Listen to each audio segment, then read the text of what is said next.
Hello, I'm John Sargent and welcome to Argumental, the show where the smartest stars in comedy debate the biggest issues facing mankind. Will there ever be peace in the Middle East? Are wind farms a waste of time? And David Walliams, is he or isn't he? Here to argue such crucial topics and others like them are, in the red corner, Marcus Brigstocke and his special guest, Katy Brand.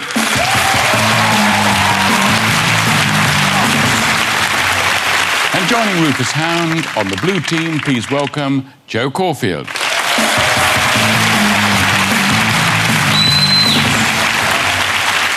OK, we start with a major issue which focuses on the people who've replaced estate agents as Britain's most hated professionals. I'm talking about these people. Bankers, those £1 million bonus-earning, Porsche-driving, pension-frittering architects of economic destruction. These not-so-anonymous gamblers blew our savings at the subprime casino and then asked us to bail them out. Thanks to these city slackers, our shops have closed, our jobs have vanished, and our homes are worth less than a Jonathan Ross apology. But the issue I want the teams to argue over is this. British bankers are doing a wonderful job. Proposing this statement on behalf of the red team, it's Marcus Brigstocke.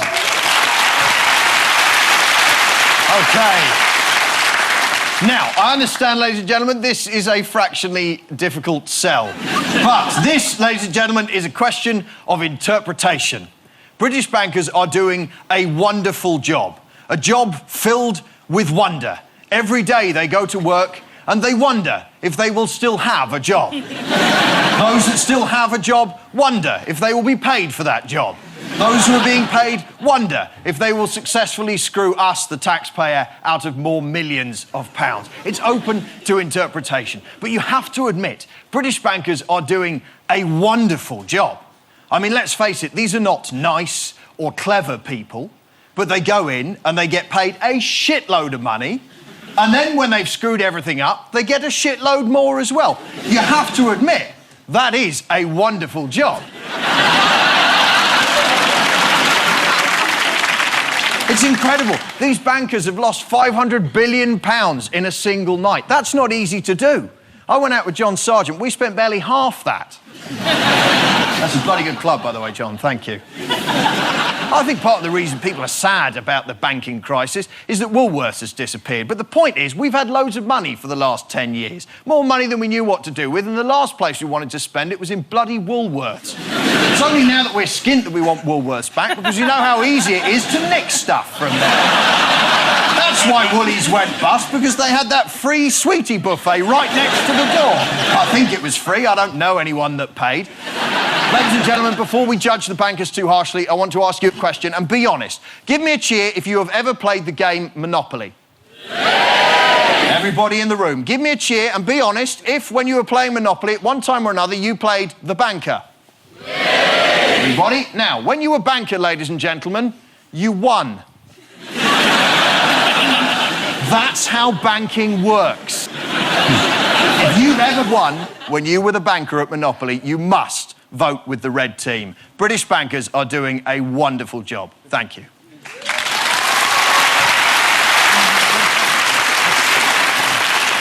Next up, opposing Marcus for the blue team, it's Jo Caulfield. Thank you.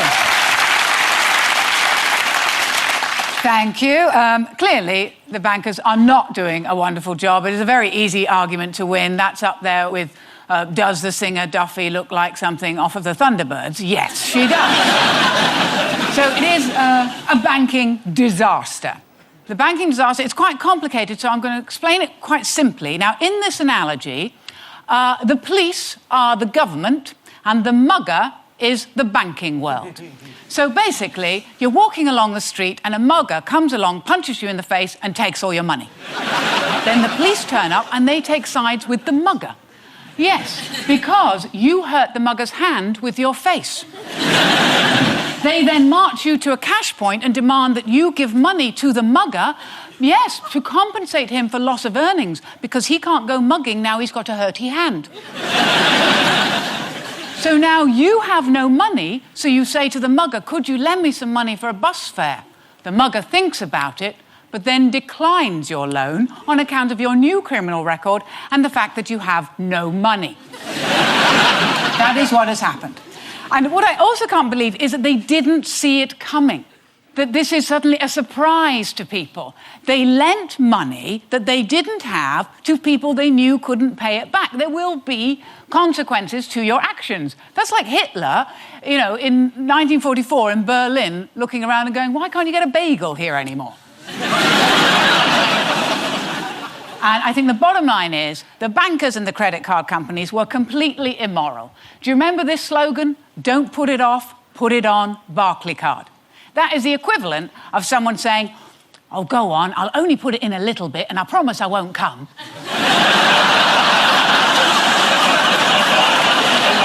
Either way, ladies and gentlemen, you're getting screwed. That is why you must vote for the blue team.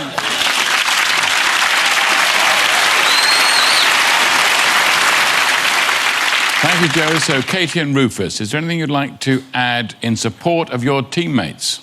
No, but there is something I'd like to add in admonishment of Marcus Brigstocke. And that is this. People at home, you have got your various recording devices, your PVRs, your Sky Plus, your V Plus or whatever. Just watch back Marcus's speech and see the cold, hollow look in that boy's eyes. If you can tell me he believed one word of what he was saying, well, ladies and gentlemen, you're a twat. And don't be lectured by a man who's never had to borrow a penny. He merely carves off another nugget from his gold walls. Well, as by way of balance, I'd just like to say that I have borrowed thousands and thousands of pounds, and I'm very pleased that there were some bankers there to give it to me. And now they've all gone bankrupt, I don't have to pay it back. Now, were that true, your argument would stand. But instead of them being fairly laissez-faire about whether you can give it back, they've suddenly gone, you know that money? I need it back. Hey, money, hey, money, I need that money, I need that money! OK, thank you. Thank you all. So, are British bankers doing a wonderful job? You've heard both sides. Now it's time for our audience to decide which team made the best case. If you think it was Marcus and Katy, hold up your red card. And if you think it was Joe and Rufus, hold up the blue card. Vote now. So that's a victory, I think, for the blue team. Well done, Joe and Rufus. My accountant has advised me to store all my money offshore. It's currently stuffed in a lobster pot off Cromer Pier. Our next round is called Flip Flop, where we find out how well our teams can argue with themselves. I'm going to give one member of each team a proposition which they must argue until they hear this sound. At which point, they must perform a U-turn and argue against it. Then flip-flop their argument every time I press the buzzer. Rufus and Katy, you'll be playing this one, and it's Rufus to go first by arguing that pregnancy is no big deal. Off you go. Pregnancy is no big deal. I think I speak for most women in the room when I say we've all taken a big poo. And that is nothing like childbirth. Childbirth is a spiritual point in any woman's life where she realises her own capacity to spit new life into the world. Of course it's a big deal. Without pregnancy and the business of giving birth, ladies and gentlemen, none of us would be here. And who would want that? Marcus would want that. He's a sociopath. But don't let that put you off him. He's also a very tender lover. If you like being fisted. And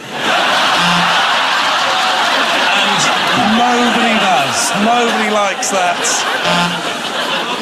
Pregnancy is a big deal. If you have ever been married to or been in love with a pregnant woman, you'll know that that changes them, their spirit, their soul, absolutely. So to admonish this in any feasible way would be cruel, it would be heartless, it would be wrong. What with all the moan. You know, is it really that hard to be fat and watch telly? Yes, it It is hard, and I should know. Look at me. I'm clearly a man who's no stranger to a Simpsons marathon and a Domino's pizza, which I am allergic to. So, ladies and gentlemen, pregnancy, we have learnt unequivocally, is no big deal. I should know. I'm pregnant myself.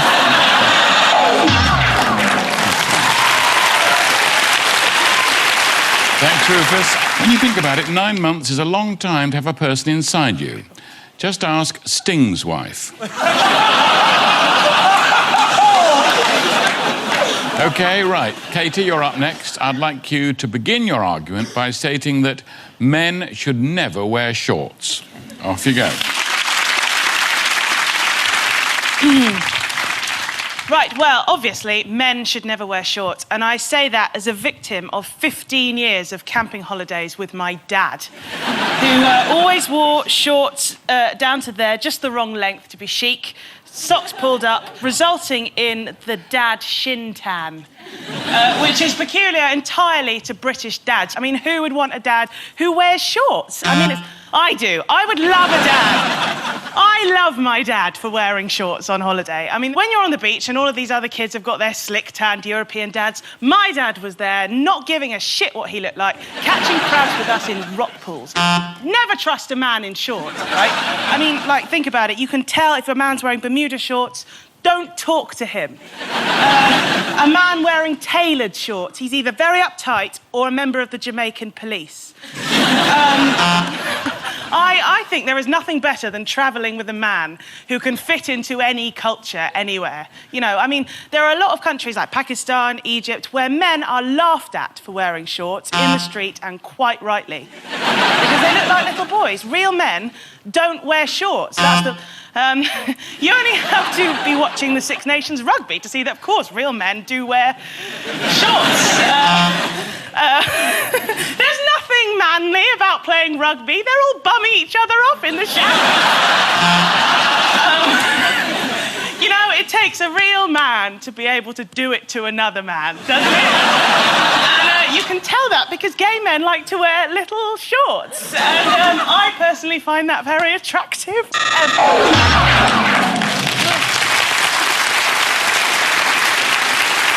Thank you, Katy. Personally, I've never been a fan of shorts. The first sign of any hot weather, and I'm straight into my mankini.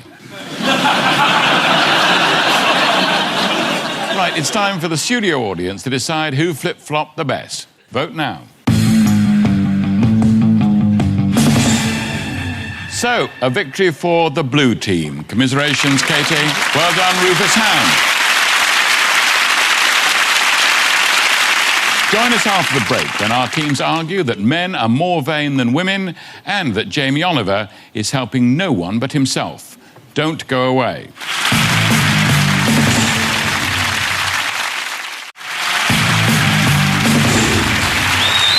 Welcome back to Argumental, the show that generates more controversy than Nick Griffin's float at the Notting Hill Carnival. Right, next up is the slideshow, where the teams illustrate their argument using a series of pictures which they've never seen before. Joe, I'd like you to start by arguing that men are more vain than women. And here's your first picture. Away you go.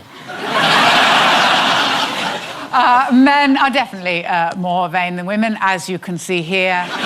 Shortly before this was taken, he was actually dry humping his own image there. I think this is where you really see men being vain in urinals, because if you can see, it's very shiny there, and they like to see the reflection of themselves in the urinal. That's why you get a lot of them looking, and then they always look at the other one to see, oh, what have you got? Have you seen mine? Mine's really excellent. And they go, oh, I love what you've done with that. I didn't think of that. That's really very nice. A skull is sort of like a man's head. And men love their heads, so even when they're dead, they go, oh, I would love it. Even when I'm dead, I know that my skull will look beautiful. But I think we all understand that one, so we should move on. Really, it's very hard to say anything against John Sargent because we know we would like him to be voted as our new monarch. But he is clearly clearly very vain, because you know that they changed everything about Strictly Come Dancing for John Sargent. Before that, men were just going to wear suits, but he insisted on tight lycra. He insisted on it. Such is his vanity. Men are vainer than women. Thank you. Thanks, It's too hard Jo. to be mean about you. Oh, well, that's very nice of you to say that. It's rather moving, that. Should we just pause for a moment and consider that? No, we must move on. Marcus. We could pause, John, but I'm worried I'd fall in love. Right, Marcus, I'd like you to argue the opposite, that women are more vain than men. Here's a picture to start you off, and away you go. Women are much more vain than men. This is a classic example of what women do all the time in the workplace. They place their head into a photocopier and make up to 50 to 60 copies of their own face. What do men use photocopiers for? The arse only. But as this next picture will prove, women are more vain than men. Check this out. I'm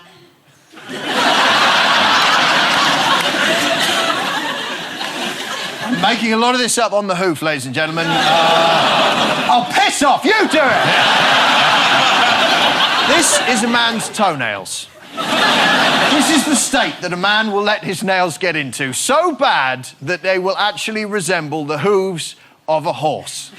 That is how unvain, if unvain is a word, a man is. No, women are vainer than men.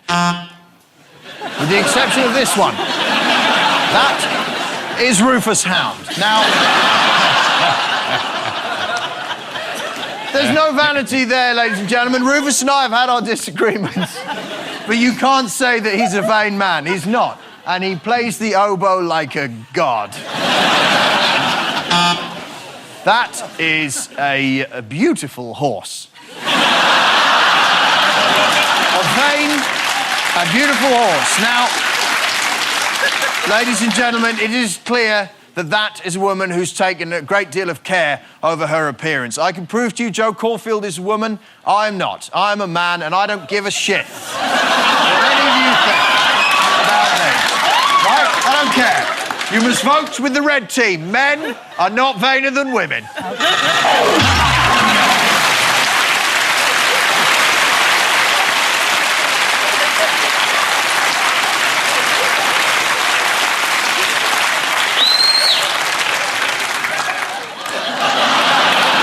Are you going to stay like that till we win? Yep. Think of this as a sit-in. Although it does raise an interesting point. Has it? That's what you get for sitting too close to Katy Brand. I'm very impressed with you for not taking your trousers off. It's very unusual. If one man takes his trousers off, they all do, don't they? Well restrained, yeah. Thank you very much. Oh, fly. Right, time to ask the audience, who made the best argument? For Jo, hold up the blue card, or for Marcus, hold up the red. Vote now. So you were right to take your trousers off. Whatever it takes, John. OK, it's a victory for the Reds. Bad luck, Jo, but well done, Marcus.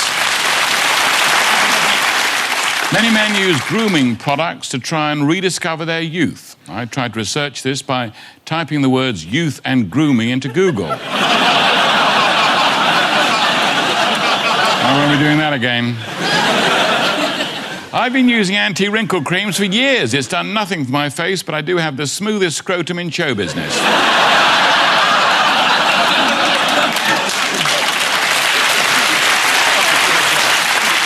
Next, we turn our attention to popular culture, where this week the teams will be discussing this man. Jamie Oliver, the fat-tongued, scooter-bound, kitchen goon turned government grub czar, is on a mission to snatch burgers from the jaws of Britain's ballooning gut buckets. The puck-up panhandler wants us to say no to high-cholesterol kebabs and finger-licking fries, and yes to wholemeal, free-range, low-fat cabbage and bean sprout smoothies. But the statement I want you to argue is this: Jamie Oliver is helping no one but himself. First up, it's the blue team captain, Rufus Hound. Ladies and gentlemen, Chefs have worked for many years to convince us that cooking is the new rock and roll, the rock salmon and bread roll, if you will. We've come to see our chefs as heroes of hedonism, from the alcoholism of Keith Floyd to the if it moves I'll shag it swaggering of Gordon Ramsay. That's what we want from our celebrity chefs, not some goody two-shoes Essex boy, not some whiter-than-white-bait champion of the people, espousing healthy eating and sustainable farming, a modern-day saint for the sort of people that believe not being able to tell the difference between smoky bacon and pancetta should carry the death sentence. Your average Brit doesn't care what they blindly shovel into their face hole. As a nation, we eat more shit than a German porn star. I object to being preached at, but that is what we get from Jamie. And why? So he can go to bed at night knowing that he made the world a better place. Let's stop the children being obese. Well, Jamie, do you know what happens when we stop kids being obese? They learn how to chase you. Is that what you want? An army of organic broccoli-powered hoodies roaming the streets in free-range packs? These are kids that don't just stab you, but do it using a paring knife, then roll you in rock salt and stick a lemon up your arse. Well, ladies and gentlemen, maybe you share my fear of this dystopian future, but should that mean I get your vote? So instead, allow me to ask you this one question. Who here tonight is merely in it for themselves? By show of hands... There we have it. Jamie Oliver is only in it for himself. Thank you. Well done. Next up, opposing Rufus, it's Katy Brand. Well, everyone, I just want to say hands up all of those who think that Rufus Hound talks bullshit and looks like Rolf, the Nazi boyfriend from The Sound of Music. Oh, yeah. Hang on. What? Some people behind you actually putting their hands up. I mean, like, honestly, I think you are an incredibly cynical man. He's just trying to help. He gives us brilliant recipes. He opens our minds to the possibilities of flavours. I mean, who'd have thought that just by adding English mustard to a fish pie, the world... I mean, you're blowing my mind, Jamie. It's incredible, you know, and he's generous to his mates, right? You only have to see him cook a prawn curry for his mates, slide down the spiral staircase, get it all together, bish, bash, bosh, tuck in. And what's so touching is, you know, he doesn't even know those cameras are there. Right? He'd do that anyway. He's a good guy, he wants to help. I mean, carrots and cumin. Jamie, you're killing me with this. Also, he's wanted to help from the start, Jamie. He wants to help everyone. He was the first guy that made it cool for blokes to cook, right? I mean, so basically, he made it good for your boyfriend to cook you a meal, and he feeds your kids at lunchtime. I mean, what are the other chefs doing? Gordon Ramsay is just over in America eating dollars. I don't know. Brigstocke is single-handedly overfishing the Cornish coastline, and Nigella Lawson is just overfeeding her big fat ass. Yeah, I can talk, right? But anyway. Figs and mozzarella, Jamie! God, have mercy. So basically, you know, I think the problem is, Rufus, is that you just hate children. I think that you want children to be inactive and obese and miserable. Well, I don't, and nor does Jamie. So vote red. Not for me, not for Jamie, but for the kids!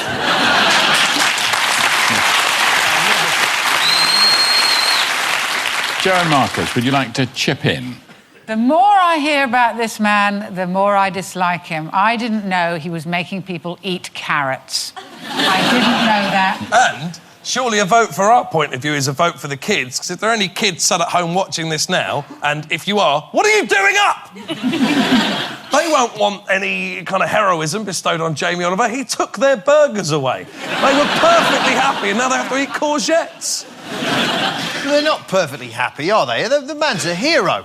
The whole school dinners thing was absolutely extraordinary. He went and he revolutionised the way that schools catered to their children. And then after he'd done it, this is how bad the problem is, some ghastly woman in Rotherham went and fed children like fried food through the gates. There you go, that's because Mummy loves you, darling. I'll see you at the A&E at break time. There you go, that's it. Give that kebab to your chavvy, scummy little mates. The whole project where he went to Rotherham resulted in the Jamie Ministry of Food book, which he recently came out and said none of that money would go to charity. If you think a vote for Jamie is a vote for the kids, you're right. His 2 kids will be going to the sorts of private schools that you can only dream of and Marcus Parr owns. OK, thank you all. Well, again, the final decision will be made by our studio audience. Who made the best argument? It's red for Katy and blue for Rufus. Vote now. It looks like a win just for the Reds. Well done, Marcus and Katy. Oh, my friend, that's what I'm talking about. Jamie Oliver's made it easy for us all to make our own delicious food. I've got so good at it, I've been able to lay off 2 of my pastry chefs. Time now for the final quickfire round and a last chance for our teams to show just how argumental they really are. I'm going to show them a series of images. All they have to do is to suggest an argument to go with them. OK, here's your first one. This is an argument for Bungle Does Dallas. I think it's an argument for him saying, "My name's Ben, and I'll be gentle." I think it's an argument to saying that woman is mental and shouldn't be allowed near a bear. Yes. If that's a female bear, she's a bilf.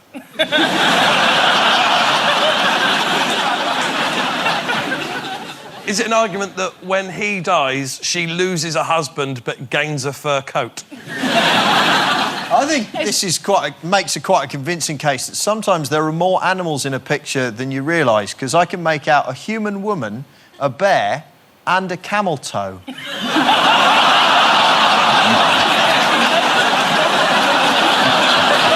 Let's move on.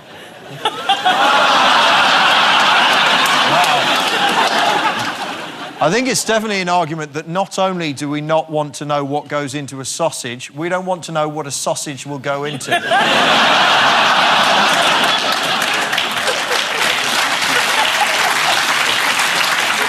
Is it an argument that one of these 2 things contains 97% reclaimed pork products? Definitely makes a very convincing case against artificial colouring, doesn't it? Next picture. I think this is an argument for going out with a man who can lick his own balls. Certainly an argument for not getting drunk at the Battersea Dogs Home Christmas party. I think it's an argument against booking a room in a Korean bed and breakfast.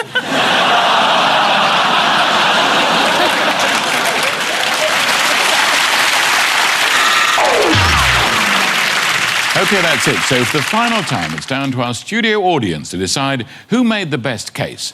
Vote now. So I can tell you that the red team have won the round, which means this week's winners are the red team.